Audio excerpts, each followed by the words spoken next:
10 minutes, or 5 minutes, or even 12 minutes. But I know I was homeless between 10 minutes plus minus. Okay, I was probably in grade 2, and my brother was in grade 4. New kid arrives at the school, and he's in my brother's class. We're calling him Freedom, because I don't really remember his real name, so he's going to be Freedom. Freedom was actually some drug addicted kid who came from a orphanage slash homeless shelter type of looking building. And he was rumored to have been a boxer. Yeah, he was actually addicted to sniffing glue. He used to run away from home, or run away from the orphanage or the homeless shelter, and go and smoke or go and sniff glue in the streets and disappear.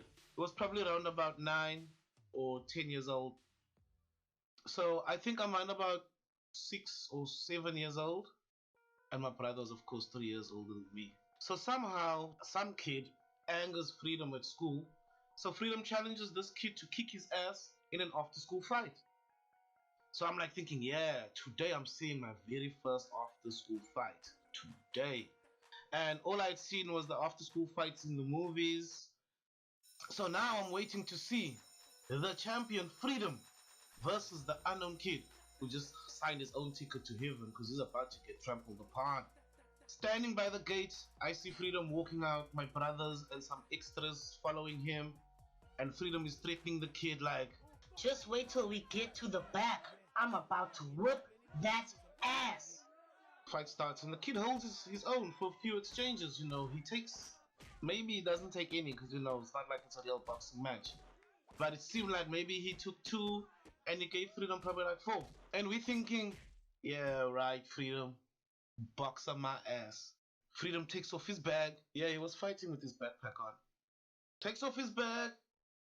Freedom starts to cry for some reason. Well, not for some reason. He was technically losing the fight at that time, so crying was warranted. Freedom starts to cry. He turns into some Super Saiyan and he just starts to throw jabs. Left, right jab, left jab, right jab, no hooks. He was just jabbing this kid. Some Karen stops the fight. Whatever, I don't know what she said. She probably said she was gonna call the police. What else would a Karen say?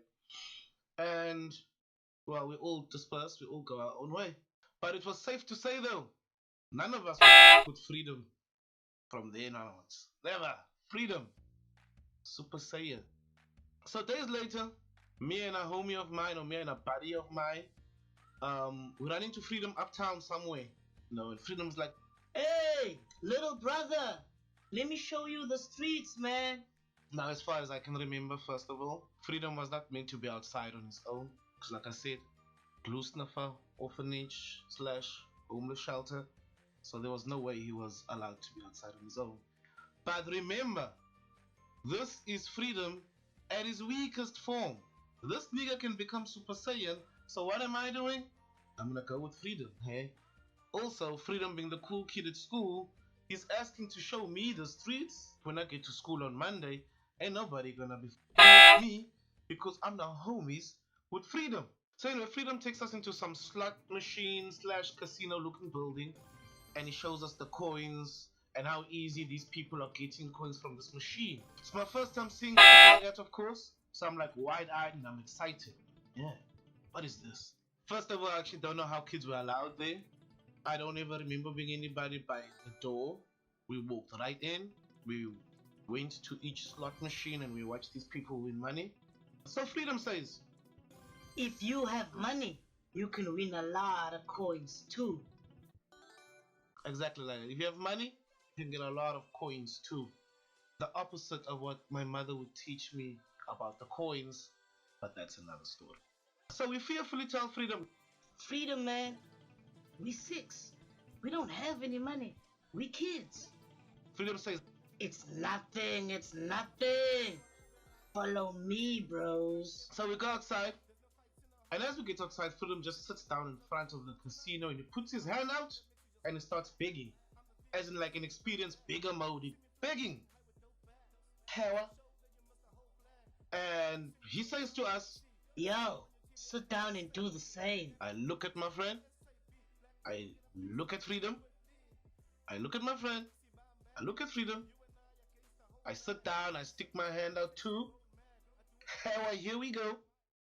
But of course, I'm embarrassed, trying to cover my face, keeping my head down, trying not to be recognized. Because, like I said, I ain't no experienced beggar. I don't have my degree like Freedom does, my begging degree. So my friend actually probably thought of this all by himself, and I'm very thankful that he thought of this. My friend says something like, my aunt works somewhere around here. She might catch us. So I'm like, oh, good excuse. So we decide to tell Freedom that, Yo, we gonna go home and fetch some money. We'll be back right now. psych! Of course, as you all know, there's no way we were ever gonna go back. Because from what I remember, we walked very, very fast away from that place. Monday came, Freedom doesn't come to school. Freedom never returned to school that day or any other days after that. And I'll never know what became of him. Clearly didn't become a champion boxer. Like, was the day I saw him, was it the last? Did they know where he was? Because I knew where he was. Was he alive? Did he survive even that day?